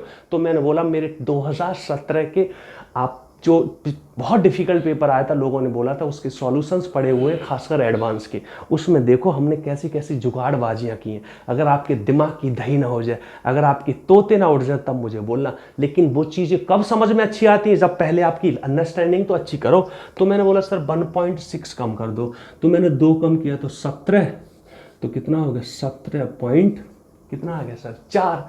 बस अब क्या कितने से दे दो, 1 2 3 4, 4 से भाग दे दो। समझना, घबराना नहीं है, घबराने की बात नहीं है। तो मैंने बोला सर 4 से भाग दिया, तो 4 चक 16 और बचा कितना 14, समझना 14, तो 4 तिया 12, बचा 2, बचा कितना 2, 4 पन्ना 20। समझ रहे हो। बाकी तो 0.35 लेने की आवश्यकता नहीं है। मैं इसमें से कितना घटा दूंगा 5, तो मेरा कितना आ गया सर 965.65, ठीक है 965.65। कोई छोटी मोटी गलती अगर ना हुई हो तो ये मेरा एवरेज आया। देखो मैंने जानबूझ के इतनी बड़ी बड़ी गंदी सी कैलकुलेशन उठा लेता हूं जिससे कि इनसे फियर खत्म हो। पेपरों में बच्चा कैलकुलेशन देके घबरा जाता तो उठा लिया करो। और देखो कुछ रटी रटी बात मुझे भी नहीं याद रहती, मैं आपको फ्रैंकली बता दूं, मैं भी रैंडम उठा रहा होता, मुझे खुद भी नहीं मालूम कि मुझे क्या फिगर रखनी है। उस समय जो समझ आ गया, ठीक है, इससे हम मजबूत होते हैं। और हमने तो भाई यही मजबूती सीखी है, ठीक है, हमने फील की है ये चीजें। समझ पा रहे हो। तो ये आप निकाल सकते हो सर एवरेज, ऐसे सोच सकते हो। एक क्वेश्चन और रखूं आपके सामने थोड़ा प्रैक्टिस के लिए, अब आप खुद ट्राई करना फिर मेरा देखना। मैं ऐसे रैंडम रख रहा हूं, कोशिश करो कितनी जल्दी कर पाते हो फिर मैं करता हूं, ठीक। पॉज कर लेना। पर मैं यहां पे आया, मैंने बोला 125, 131, 145, 137, अब 135। एक बच्चा ये भी बोलेगा सर अगर ऐसा हो, या 100 हो, या 200 हो, या 300 हो, या 400, तो उसके लिए सिर्फ मैं ये बात बोलूंगा, मैंने बोला बेटा ज़िंदगी में दुख दर्द तो इतने सारे हैं कि भगवान भी ख़त्म नहीं कर सकता। आपने बोला क्यों? जो भगवान भी तो भाई क्रिकेट खेलता है, भगवान भी तो चाहता है कि ज़िंदगी में रोमांस बना रहा है, ज़िंदगी में एक्साइटमेंट बना रहा है, तो ज़िंदगी के सारे दुख दर्द ख़त्म नहीं होते। देखो यहाँ पे अगर आपका उल्टा सीधा आएगा तो पेपर में जब क्वेश्चन वो डिज़ाइन करते हैं ना कोई रास्ता ऐसा देते हैं कि हमें जोड़ना ना पड़े। आपने बोला अगर फिर भी तो भाई जोड़ना पड़ेगा। जब ये बात नहीं लग रही है, मान लो रैंडम हो जाए, तो अज्यूम्ड एवरेज की फिर कहानी नहीं बन पाती। आपने बोला मतलब मान लो एक वैल्यू 1 दे रखी है, एक 197 दे रखी है, दूसरी 570 दे रखी है, तो अज्यूम्ड एवरेज की कहानी खत्म। आपने बोला खत्म क्यों? मैंने बोला यार फिर डिफरेंसेस ही इतने गंदे गंदे आ जाएंगे। आपका जो कंट्रीब्यूशन होगा, एक ने 170 दिया होगा तो दूसरे ने 510 लिया होगा, बड़ा मामला गंभीर, फिर तो जोड़ना घटाना वैसे ही हो रहा है। तो ऐसे केस में घटा लो या जोड़ लो, डायरेक्ट जोड़ के भाग दे दो, नहीं तो वहां कोई ना कोई हथियार देगा। उसी की तो प्रैक्टिस हम क्वेश्चंस में करेंगे। तो इसीलिए यहां पे मैं बोल रहा हूं जिनकी प्रोबेबिलिटी बनी रहती है। ठीक है, अब आना सर, मैंने बोला 125, 31, 35 और 45 यानी 30 के आसपास है, 130 के आसपास, तो मैंने 130 पकड़ लिया। ठीक है, बाकी इन पे ध्यान नहीं दिया, देख लूंगा बाद में। मैंने बोला 130 से ये कितना है सर? माइनस का 5। ये कितना है सर? प्लस का 1। ठीक, इनफैक्ट मैं 130 ना पकड़ के ना मैं 135 पकड़ लूँ सर? आपने बोला आपकी इच्छा है, जो आपका मन करे। पकड़ लिया मैंने, माइनस का सर 10। ठीक है, उससे भी जाएगा आंसर। माइनस का सर 4, ये कितना है? प्लस का गुरु 10, ये कितना है सर? 0। तो देखो बड़ा फील हुआ मुझे, ये तो मेरा भाग गया। माइनस का 4 है, प्लस का देखता हूं कितना। मैंने फिर बोला ऑप्शन अगर दूर दोनों तो इसको पकड़ने की जरूरत नहीं, हम अंदाजा लगा लेते हैं यार ये कितना देने वाला। 20, 30, 3.4 के आसपास देगा। 0.4 डिवाइडेड बाई 4 तो 0.0 बने, यानी उससे कोई फर्क नहीं पड़ने वाला। इसको मैं भूल भी सकता हूं। आपने बोला क्या कर लिया आपने? मन ही मन में आपने कर लिया। मैंने बोला देखो ये 0.23 है तो देखो 2, 0.2, 0.3, 3 और ये तो भैया ये तुम्हें दे देगा 0.4, 7 और 3 0.5 के करीब देगा। 0.5 में 4 से भाग दूंगा तो कितना आएगा? 4 एकम 4, फिर बचा 0.25, तो बहुत कम 0.14, यानी उससे मुझे मजा नहीं आ रहा। मैंने बोला अरे हटा दो। ठीक है, तो पेपर में ध्यान में रखते हुए हटा देते। बाकी तो मुझे मालूम है, इनको पकड़ के यहाँ दे लो, आराम से भाग दे लो, वो भी हो जाएगा, लेकिन पेपर में बुला देते। तो मैंने बोला माइनस का 4 है, लेकिन ये प्लस का कितना है? चूंकि मुझे यहाँ पे तो पूरा एग्जैक्ट रखना है आपके सामने, तो मैंने बोला 0.23 और 0.14, तो 20, 30, 40 और 50, यानी 0.5 कम कर दो तो कितना रह गया सर? माइनस का 3.5। तो माइनस का 3.5 डिवाइडेड बाई कितना है? 4। मैं इसको अगर न लेता तो सीधा 4 से भाग चला जाता मेरा, और ऑप्शन में मैच करा लेता, पर आपकी इच्छा के लिए मैंने रखा। तो मैंने बोला कितना है सर? देखना 4 ने 36 है ना, तो 0.9 के करीब जाएगा, लेकिन पूरा कर रहा हूँ। 4 सत्ते 28 और 4 8 32, बचा कितना? 3, तो 30। ठीक है, 4 सत्ते 28 और 4 पन्ना 20। देखो कितना गंदगी सी फैली पड़ी है, पर कोई नहीं, फैलने तो गंदगी है भाई, हमने विचार ही कर लिया। तो मुझे मालूम है इसको निपटाने के लिए एक ही मेरा काफ़ी, तो एक उधर पहुंचा दी, तो कितना रह गया? 134। अब पॉइंट समझना, 900 कम कर दो। 0.1 में से 1 में से 9, 125। कितना? 125, 8, 9 और 1, 10। कोई नाराज़गी? आपने बोला क्या कराई जा रही है? मैंने बोला सिर्फ आपकी कैलकुलेशन की प्रैक्टिस कराई जा रही है, जिससे कि इससे आपके हाथ न फूले। फील कर पा रहे हो सर मेरी बात? आपने बोला सर फील किया। अब अपने आप क्वेश्चन बना के प्रैक्टिस भी कर सकते हो। ठीक है, यहाँ हिंट कर दिए। बाकी डीआईज अब हम लोग करेंगे, या फिर आप भी अपने आप प्रैक्टिस करते हो तो वहाँ पे ऐसे एवरेज बहुत निकाले जाते हैं। ठीक है, तो डरना नहीं है उनसे। पहले तो आपका जोड़ना भी बहुत तेज होना चाहिए, कई बार हमें जोड़ना ही पड़ जाता है। ठीक है, एडिशन बहुत तेज होना चाहिए। अब मैंने ये बात नंबर 1 रखी थी, इससे मैंने ये सिखाया था कि भैया किसी भी एवरेज को जब हम निकालने बैठते हैं तो हम कैसे निकालते हैं? अपनी तरफ से अज्यूम कर लेते हैं एक एवरेज, अपनी तरफ से एवरेज अज्यूम कर रहे होते, फिर हम क्या देख रहे होते हैं कि ग्रुप में कंट्रीब्यूशन कैसे हुआ, और आखिरी में इफेक्ट कितना बचा। इफेक्ट का मतलब ये है कि जो हमने अज्यूम किया था लेन देन के बाद कितना एक्स्ट्रा पड़ा। अगर वो प्लस का बचा है तो वो आपके एवरेज में वो इफेक्ट जुड़ जाएगा। कैसे जुड़ेगा? डिवाइडेड करके। ठीक है, क्योंकि वो ग्रुप में तो सभी लोगों में बढ़ता है। अगर माइनस का बचा है तो घट जाएगा। ठीक है, ये तो बेसिक एवरेज की बात थी। अब समझना, कई बार कहानी ऐसे भी बनती है। आपने बोला कैसे? जैसे मैंने ये बोला, एक आपकी कक्षा है, क्लास है, समझना, एक आपकी क्लास है। अब मैं ये बोलूँ क्लास में आपके, जैसे मैं पहले बोलता था कि एक विद्यार्थी यहाँ लिया, एक यहाँ लिया, एक यहाँ लिया, मान लो ऐसे ले लिया, और मैंने बोला कि इस विद्यार्थी का भार जो है मान लो 40 किलोग्राम है। समझने की कोशिश करना मैं क्या कहना चाह रहा हूँ। इसका भार 45 किलोग्राम है, समझना। मैं बोलूँ इसका भार मेरा 50 किलोग्राम है, ठीक है। एक विद्यार्थी मैंने और बोला, तो एक तरीका तो ये था, ठीक है। अब इसी में मैं आपसे क्या बोल दूं, मान लो मैं बोल दूं कि जो विद्यार्थी है ना, एक ना हो के कितने हैं, मान लो मैंने बोल दिया ये 50 विद्यार्थी हैं, कितने 50 स्टूडेंट हैं यहाँ पे। यानी मैं ये कहना चाह रहा हूँ कि कक्षा में 50 विद्यार्थियों को जो भार है वो 40 किलोग्राम है। और ये कितने सर, मान लो मैंने बोल दिया ये 25 विद्यार्थी हैं, 25 स्टूडेंट हैं। मैंने बोला इनका औसत भार कितना है, 25 विद्यार्थियों का औसत भार 45 किलोग्राम है। मैंने बोला यहाँ कितने हैं, यहाँ मैंने बोल दिया यहाँ पे भी कुछ भी ले सकता हूँ मैं, यहाँ भी मान लो मैंने 50 ही विद्यार्थी ले ले, मैं बदल भी सकता था, 50 स्टूडेंट, इनका औसत भार कितना, 50 किलोग्राम। तो ये कह रहे हैं कि पूरी कक्षा का औसत भार बताओ, या दूसरे में वो शब्दों में बोलूँ कि सभी विद्यार्थियों का औसत भार बताओ। अब इस भार को, इसी भार को बेटे हम क्या कहते हैं, वेटेड एवरेज। यहाँ वेट किसको रिप्रेजेंट करता है, फ्रीक्वेंसी को। फ्रीक्वेंसी का नंबर क्या मतलब क्या होता है कि कोई नंबर कितनी बार आया, एक बार आया तो एक फ्रीक्वेंसी है। यहाँ जैसे हमारे नंबर कितने 50, तो ये फ्रीक्वेंसी, यही वेटेड एवरेज होता है। तो वेटेड एवरेज क्या होता है समझना। मैंने बोला देखो वेटेड एवरेज हमारा जो होगा,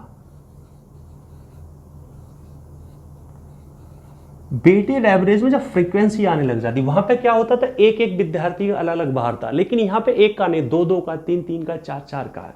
तो हमने बोला वेटेड एवरेज क्या रिप्रेजेंट कर रहा होता है, जैसे ये नंबर्स है, इस नंबर्स को मैंने मान लो n1 नाम दे दिया, इस नंबर को n2 यानी नंबर, ये n3, और इनको मैं वेट बोल सकता हूँ, ठीक है। इसको मैंने नाम दे दिया W1, समझना। इसको क्या नेम दे दिया सर, W2, समझना। इसको क्या नाम दे दिया, W3। अब कहने का मतलब क्या, एक रास्ता तो ये था कि भाई मैं सबको जोड़ता, तो कैसे जोड़ता, मैं बोलता 50 हैं, 40 बार के कितने 50 लोग, तो 40 40 40 40 50 बार लिखता। तो मैंने 50 बार ना लिख के कैसे लिख दिया, 40 × 50। तो मैंने बोला समझो कि 40 को मैं 50 बार जोड़ूँ तो डायरेक्ट ये भी तो कह सकता हूँ 40 × 50।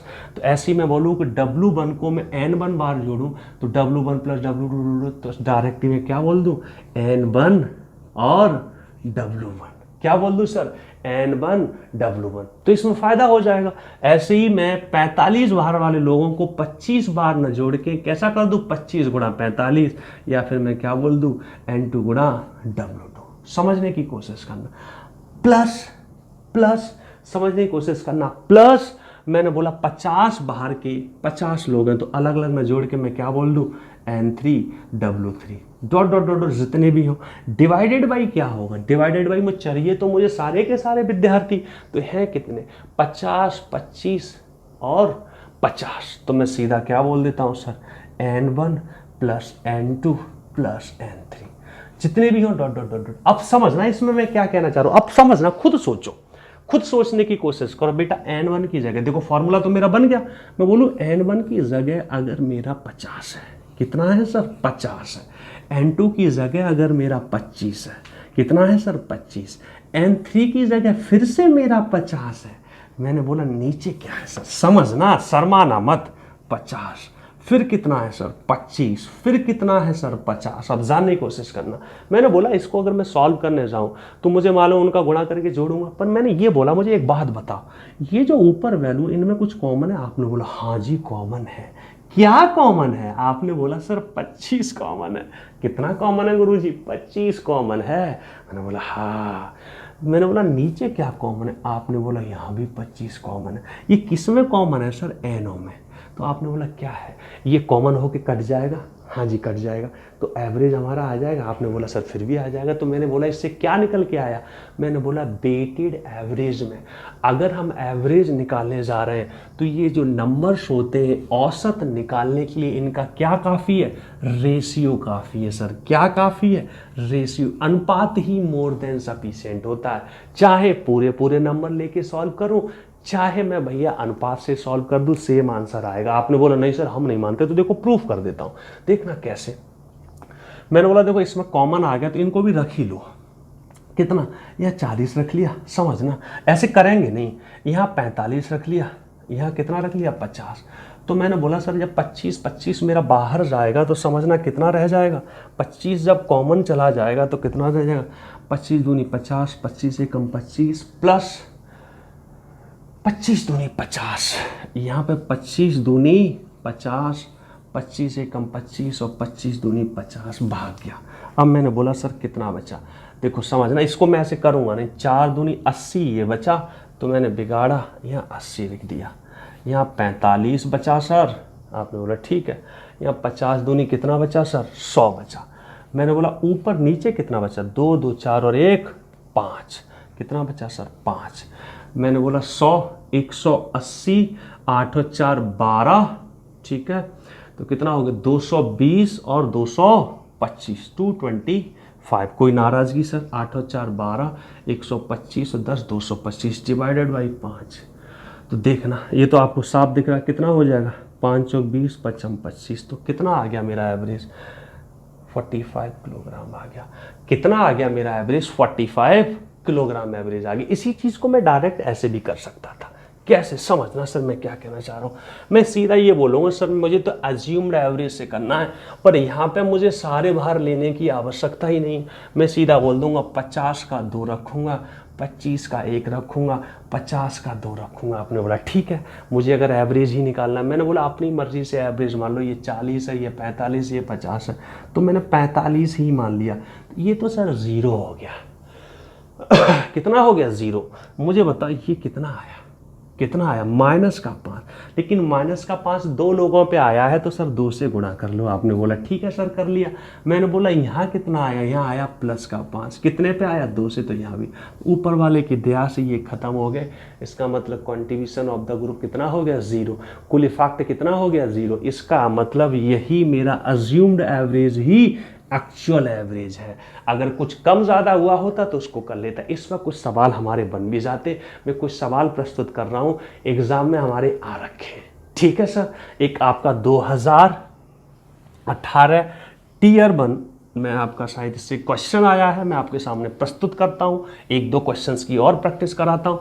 मुझे ऐसा फील हो रहा है कि आपका धीमे धीमे थोड़ा सा कुछ बातें सीखने को मिल रही होंगी। जिन बच्चों ने ऑलरेडी अगर 2 के से पढ़ रखा हो तो वो उसको तेज करके सीख सकते हैं, लेकिन घबराना मत, थोड़ा पेशेंस रखना। कभी कभी छोटी छोटी बातों के ही बीच में कुछ ऐसी बात आ जाती है, आपने बोला हाँ यार ये तो हमने सोचा ही नहीं था। तो पेशेंस से सुनना, एक एक छोटी छोटी चीज़ सुनना। इनिशियली प्रारंभ में जब भी कोई चैप्टर में स्टार्ट करता हूं तो कंपैरेटिवली थोड़ा समय लेता हूं, पर वही समय आपको आगे चल के बड़ा मजा दे रहा होता है। चूंकि मैं पहले बच्चे को उस चैप्टर में घुसाने की कोशिश कर रहा होता हूं कि जिससे अगर बच्चा घुस गया एक बार तो मैं जैसे घुमाऊंगा वैसे घूमेगा। मतलब आप हर चीज को फील करना स्टार्ट कर दोगे, फिर चैप्टर मजा आ जाता है। अगर नहीं घुसे तो चैप्टर बिगड़ जाता है, ठीक है। ये है आपका टीयर 2 में सवाल आया था, मैंने आपके सामने रखा है 2018 में, ठीक है। टीयर 1 का है। क्या कह रहा है, ये कह रहा है एक कक्षा में, पढ़ लो सवाल पढ़ लो। देखो 120 विद्यार्थी, उसमें गर्ल्स कितनी है, कन्याएं। आपने बोला सर 45% है, तो मुझे बता बाकी के बॉयज कितने बचे होंगे, बॉयज कितने बचे होंगे सर। आपने बोला बाकी जो बचे होंगे वो लड़के ही होंगे, तो वो कितना हो जाएगा 55%। तो मैंने बोला 120 है तो मुझे इसकी वैल्यू निकालने की आवश्यकता नहीं। आपने बोला क्यों, क्योंकि कक्षा का औसत पूछा, उसके लिए क्या काफ़ी है सर, औसत ही काफ़ी है। क्या काफ़ी है सर गुरु, औसत ही काफ़ी है। तो औसत मेरे बताओ भैया कितना आ गया। आपने बोला सर 9:11 आ गया। मैं भी शर्मा के बोला यस सर। आगे फिर क्या कह रहा है, फिर ये कह रहा है if the average of girls is 54। इसका मतलब क्या है, सभी ने मिलके कितना दिया होगा 54। इसका मतलब गर्ल्स पूरे ग्रुप को रिप्रेजेंट कर रही है, इसका मतलब उनके ग्रुप का एवरेज कितना 54। हो सकता है उनका खुद का अलग अलग रहा हो, लेकिन जब तक वो ग्रुप में तब तक वो 54 को रिप्रेजेंट करेंगी। अगर धोखे से कोई लड़की बाहर गई तो उसका जो भार है वही लेके जाएगी, किसी और का सामान लेके नहीं जा सकती, ठीक है। मैंने बोला बॉयज़ का कितना है, आप बोलोगे सर बॉयज़ 46 को रिप्रेजेंट कर रहे हैं, यानी सर गर्ल्स का औसत भार, औसत अंकों की बात हो रही है, माफ़ करना मैं थोड़ा मजाक में बाहर की तरफ भाग जाता हूँ। तो अंक है, यानी गर्ल्स के औसत अंक हैं 54, बॉयज़ के मार्क्स कितने सर 46। तो पूरी क्लास का एवरेज बताना है कि भाई क्लास के एवरेज मार्क्स कितने, क्लास के एवरेज मार्क्स कितने। तो आप क्या बोलेंगे सर, आप अपनी इच्छा से जो एवरेज चाहते अज्यूम कर लो। पेपर में कौन हल फायदा कर जाता है, ऑप्शन फायदा कर जाते हैं। यहाँ पे मैंने ऑप्शन पकड़े नहीं है, आप किसी उस पे आ रहे होंगे पर मेरे पास ऑप्शन नहीं है, ठीक है, तो मैंने पकड़े भी नहीं, कोई दिक्कत नहीं, मैं बिना ऑप्शन के करने जा रहा हूँ।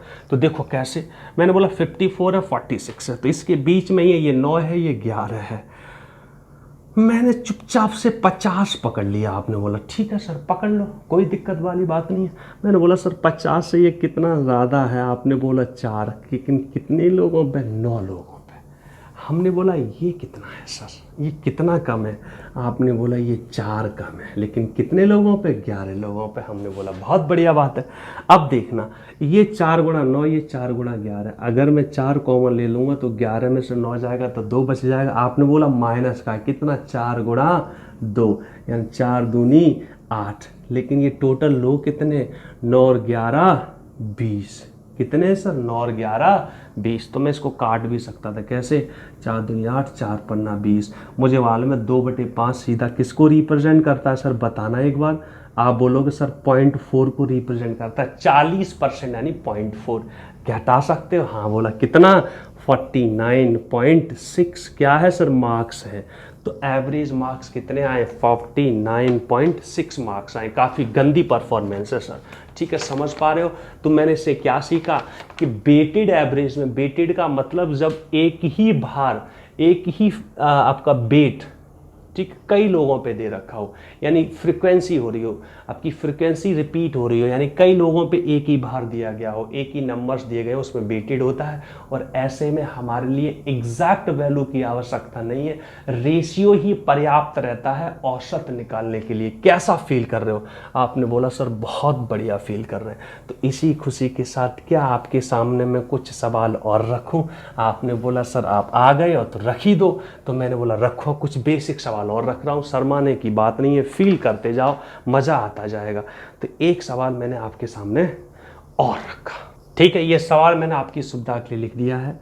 एक कक्षा ए है, बी है और सी है, इसमें विद्यार्थी कितने, इसमें 78 है, इसमें 26 है, इसमें 13 है। औसत इनके भार कितने दे रखे, 37, 39 और 38। आपकी स्क्रीन पर सवाल आया होगा, आपको औसत भार ज्ञात करना है। कट रहा है वो काट लो। आप बोलो सर अगर कॉमन ना आ रहा हो तो, फिर मैंने वही वाली बात बोली कि जिंदगी में दुख दर्द तो इतने हैं जो कभी खत्म नहीं हो सकते। आप सिर्फ उन्हीं दुखों पे काम कर रहे होते जो खत्म किए जा सकते हैं। अगर पेपर वाला सोच ले कि आपकी ऐसी तैसी मारनी है तो फिर वो मार ही डालेगा, ठीक है, फिर आप कुछ नहीं कर पाएंगे। ओके, हाँ, नहीं है तो फिर पूरा गुणा करो। तो मैंने बोला 13 एकम 13, इसको बिगाड़ दिया। मैंने बोला 13 दूनी 26, इसको भी निकाल दिया। 13 छिंग 78, मैंने बोला हाँ सर, इसको मैंने पकड़ लिया। अब मैंने बोला एवरेज 37, 39, 38, तो क्या पकड़ लूँ, मैं 37 भी पकड़ सकता हूँ। आपने बोला इसको क्यों पकड़ने की इच्छा रखते हो, ये तो सबसे छोटा है। मैंने बोला है कुछ नहीं, इसमें ये 0 हो जाएगा तो 6 का गुणा नहीं करना पड़ेगा। आप नहीं तो 39 से भी चल सकते थे। आपने बोला हाँ सर बात तो सही है। तो मैंने बोला ये 0 हो गया तो 6 का गुणा भी 0 हो जाएगा। मुझे अच्छा लगा तो मैंने बोला ठीक है, बाकी मैं कुछ और भी पकड़ सकता था। मैंने बोला ये कितना ज़्यादा है, आपने बोला सर 2 ज़्यादा है। कितने पे, 2 लोगों पे, तो प्लस का 4 इसने दिया। क्या दिया सर, प्लस का 4 कंट्रीब्यूशन दे दिया सर। मैंने बोला इसने कितना दिया, प्लस का 1, कितने लोगों पे, 1 पे। टोटल मेरा एक्स्ट्रा इफेक्ट कितना आया, टोटल इफेक्ट कितना आया, 4 और 1 5। तो ये जो 5 है वो कितने लोगों में बढ़ जाएगा सर, क्योंकि ग्रुप में आने के लिए तो सब में बटेगा, ग्रुप में आएगा तो सब में बटेगा, कद्दू कटेगा तो सब में बटेगा, ग्रुप में आएगा तो सब में बटेगा, ग्रुप से बाहर जाएगा तो फिर सर अलग अलग बटता है। ठीक है, समझना, फिर जिसका जैसा है वो वैसा लेके जाता है, किसी का लेके नहीं जाता। जो ले रखा है वो छोड़ देगा।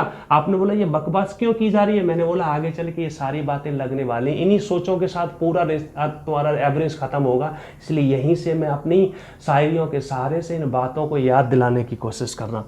मैंने बोला 6, 7, 8 और 1 9, कोई दिक्कत नहीं, घबराने वाली बात नहीं है। देखो पेपर में एसएससी सीजीएल में तो हम ऐसे भी कर लेते हैं, कैसे पूरा भी भाग दे सकते हो ना, तो बोलोगे देखो ये है तो आप इसको सीधा इतना रख दोगे 37 5/9 किलोग्राम। आपने बोला इतने से काम चल जाएगा, मैंने बोला हाँ सीजीएल में तो चल जाता है, पीओ वगैरह में शायद पूरा भाग दिलवा दो तो दे सकते हो। 5 में 9 का भाग नहीं दे पाओगे। आपने बोला दे लेंगे। तो मैंने बोला ठीक है, फिर क्या है, टेंशन क्यों लेते हो। फिर इसी खुशी के साथ एक और बेसिक सा सवाल रख दूं, मैं ऐसी उम्मीद कर रहा हूँ आप थोड़ा थोड़ा सा सीख रहे होंगे। आपने बोला हाँ सर थोड़ी सी कोशिशें तो हो रही हैं अभी, लेकिन मजे वाली बातें नहीं हो रही होंगी अभी। तो आपका थोड़ा सा ये हार्डकोर मैथमेटिक्स हो रहा है, जिसमें आपको कैलकुलेशन करनी पड़ रही है। अभी मजा की बातें नहीं होंगी, मजे की बातें होंगी। टेंशन क्यों लेते हो, वहां भी मजा आएगा जब चुटकियों में सवाल उड़ेंगे, ऑप्शन को देख के ही हम भागेंगे। आपने बोला ऐसा भी होगा, मैंने बोला हाँ जी होता था, बहुत कुछ है, पर पहले मैं उस गंदगी से गुजारना चाह रहा हूं कि इस गंदगी के बाद जब आप सही अच्छी जगह पर पहुंचोगे तो मजा आ जाएगा। आपने बोला चलो ठीक है सर हम गुजर लेते हैं, कोई दिक्कत नहीं, हमें विश्वास तो है कि मजा आने वाला है। हाँ जी बिल्कुल आएगा, ठीक है, पर गंदगियों से भी गुजरना पड़ेगा। तो इसी खुशी के साथ आपकी स्क्रीन पर एक और सवाल है, उसको करो और मुझे आंसर दो। क्या कह रहा है, एक कक्षा में एग्जामिनेशन में 48 लड़कियां हैं, 7 लड़के हैं, क्वेश्चन स्क्रीन पे आ रहा होगा। इनने औसत अंक 85 प्राप्त किए, इनने 87 प्राप्त किए। ठीक है, देखो देखा जाए तो ये क्वेश्चन और जो मैंने इससे पहले जो 2018 वाला किया था एलिगेशन से भी किया जा सकता है। आपने बोला है, मैंने बोला हाँ, आपने बोला है, मैंने बोला हाँ, आपने बोला अच्छा करके दिखाओ, हमने बोला ला कर ही देंगे, चूंकि एलिगेशन तो जस्ट गुजरा वो भी हो जाएगा। अब खुद ट्राई मारना, ना हो तो मुझे बताना सर हो नहीं पाया था तो मैं बताऊंगा, इसको कर देना चूंकि ये और वो ऑलमोस्ट एक जैसे। ठीक है, तो मैंने बोला भाई एवरेज पकड़ लो। क्या पकड़ लो सर, रेशियो। मैंने बोला कैसे सर, आपने बोला रेशियो ही पर्याप्त है। कैसे, देखो कैसे, मैंने बोला देखो 12 5 60, 12 चक 48, रेशियो से भी, इसको एलिगेशन से भी करूँगा मैं। ठीक है, तो मैंने बोला सर 85 है 87 है तो क्या पकड़ लूँ। आपने बोला 85 पकड़ लो, 85 पकड़ लो, तो ये तो 0 हो गया। तो मैंने बोला इसने कितना दिया, प्लस का 2 दिया। कितना सर, 2, कितने लोगों में, 5 लोगों में। आपने बोला 5 में क्यों, हाँ भाई 5 ही तो आई है, लेकिन बटेगा कितने लोगों में, 5 और 4 9 लोगों में। कितने में सर, 9 लोगों में।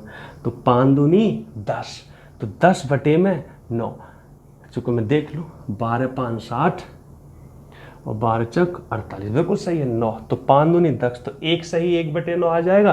तो आप बोलो कितना आ गया सर, 86/9 मार्क्स। आप चाहते तो इसको कर भी सकते थे, 1/9 कितना होता, 0.1111, कितना होता 0.1111। अब आपने बोला सर एलिगेशन से कैसे होगा, तो मैंने बोला आ जाओ। हमने बोला कन्याओं का भार कितना है, आपने बोला 85 है, बॉयज का कितना है 87 है। एवरेज चाहिए, अनुपात कितना दे रखा है सर, आपने बोला सर 4:5 दे रखा है। औसत चाहिए तो छोटा बड़ा पकड़ लो, याद हो तो बताओ। याद है तो आबाद है, भूल गए तो बर्बाद है। याद है तो आबाद है, भूल गए तो बर्बाद है। देख लो मैं क्या कहना चाह रहा हूँ सर। मैंने बोला मैं इसको ऐसे भी कर सकता था, उधर से इधर आ गया। मैंने बोला देखो 85 यहाँ ले लेता, 87 यहाँ ले लेता, और फिर मैं क्या कहता सर, मैं बोलता ये 4:5 है। तो कौन सा पकड़ा करता था मैं, 85, क्यों कि छोटा पकड़ने पर जुड़ता है। मैंने बोला कितना है इसके पास, 5, टोटल कितना, 4 और 5 9, मिलेगा क्या इनका डिफरेंस, कितना है गुरुजी 2, 5 दूनी 10, तो कितना आ गया 86/9। ऐसे ही वो भी वाला भी हो सकता था। उसमें रेशियो कितना था सर, 45 और 11, 9:11 था। वो भी देखो ये भी 9:11 ही है, 4:5 है, वो 9:11 था, बाकी तो सब सेम था। ठीक है, तो कैसा फील कर रहे हैं। आपने बोला सर अभी तक तो बढ़िया चल रहा है। तो मैं ऐसी उम्मीद कर सकता हूं कि ये बेसिक बातें आपके दिमाग में घुस रही हैं। क्या आप चाहते हो मैं इस क्लास को और कंटिन्यू करूं या थोड़ा रोक लूं। आपने बोला सर हम कैसे बता सकते हैं, ये तो रिकॉर्डेड क्लास है। तो कोई दिक्कत वाली बात नहीं है। आज मानता हूं कोई मज़े की बात नहीं हुई, आज मानता हूं कोई चुटकियों में सवाल नहीं हुए, लेकिन हार्डकोर मैथ हुई है। ये फाउंडेशन बनाना बहुत ज़रूरी है। हमेशा ध्यान रखना, हमेशा ध्यान रखना, मर्ज कहने का मतलब बीमारी हमेशा दवाओं से ही सही होती है, और दवाएं जनरली कड़वी होती हैं। बीमारियां दवाओं से सही होती हैं, दवाएं जनरली कड़वी होती हैं। उसको दवा समझ के पी जाओ, फ़ायदा निश्चित रूप से होगा, कोई दिक्कत नहीं है। आज बातें ज़्यादा नहीं हुई, लेकिन मैंने ओवरऑल आपको जो फील कराई थी, चूँकि ये जो चैप्टर है ये फीलिंग वाला है, इसमें मैं कोई फॉर्मूले की तरफ नहीं जाऊंगा। हाँ, उधर वो तुम्हारे जो प्राइम नंबर के ये ड्रामा तुम्हारा जो नंबर्स आएंगे, नंबर सिस्टम वाला फील्ड, उसमें तो कुछ फॉर्मूले होते हैं रटे रटे, तो वो यूज़ करने पड़ जाते थोड़ा बहुत। अपार्ट फ्रॉम दैट आपका कुछ फॉर्मूले वाली फीलिंग नहीं आने वाली, सिर्फ विचार बनेंगे, सोच बनेगी, उसी से हो जाएगा। तो आज के लिए मानता हूँ ज़्यादा कुछ काम की बात नहीं हुई, लेकिन फिर भी बहुत कुछ हुआ है। मैं इस वीडियो को यहीं रोकता हूँ। सुनना, बार बार समझने की कोशिश करना, कैलकुलेशन के क्वेश्चंस की प्रैक्टिस करने की कोशिश करना। डीआई में ऐसी कैलकुलेशन बहुत पाई जाती हैं। आज मैं इन्हीं शुभकामनाओं के साथ, इन्हीं विचारों के साथ इस वीडियो को रोकता हूँ। एवरेज हमने स्टार्ट कर दिया है, बहुत ही जल्दी मिलेंगे, यानी नेक्स्ट वीडियो में अब मैं थोड़ी रेगुलरिटी भी बनाऊंगा। ठीक है, एंजॉय करो, मजे करो। कोई डाउट है, कोई कंफ्यूजन है तो कमेंट करो। थैंक यू वेरी मच, धन्यवाद।